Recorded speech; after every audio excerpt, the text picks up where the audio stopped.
అమ్మా లక్ష్మి, ఎవరెవరికో ఇచ్చావు, ఎందుకు పనికిరాని వాళ్ళని కోటీశ్వరుని చేశావు? అన్ని అర్హతలు నన్ను ఎందుకు ఇలా వదిలేశావు మమ్మీ? నేను ఏం పాపం చేశాను? నా మీద దయతో వజ్ర వైడూర్య మణిమాణిక్యాలతో ఇంత పెద్ద మూట నా మొహాన్ని కొట్టచ్చు కదా.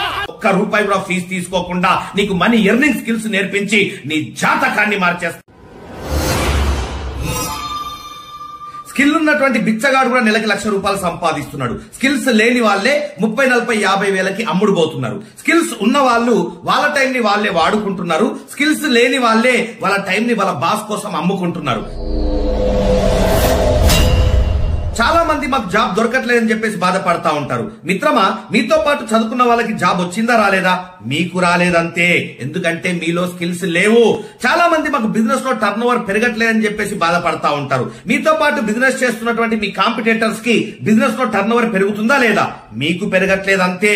ఎందుకంటే మీలో స్కిల్స్ లేవు. కాలం మారింది కానీ నీ జ్ఞానం మారలే, తరం మారింది కానీ నీ తత్వం మారలే. ఇప్పుడు మనకు కావాల్సింది స్కిల్స్.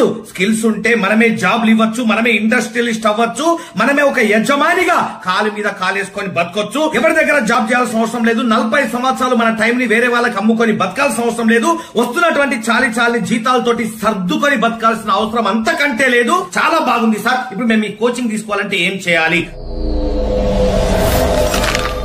ఒక్క రూపాయి కూడా ఫీజు తీసుకోకుండా నీకు మనీ ఎర్నింగ్ స్కిల్స్ నేర్పించి నీ జాతకాన్ని మార్చేస్తా. మాతో పాటు కలిసి వర్క్ చేసే అవకాశం రావాలని, నా దగ్గర స్కిల్స్ నేర్చుకునే అవకాశం రావాలని దేవుణ్ణి మొక్కుకోండి. మనందరం కలిసి వర్క్ చేసి స్కిల్ ఇండియాని తయారు చేద్దాం. నిరుద్యోగం లేనటువంటి ఒక ఇండియాని తయారు చేద్దాం. All the best.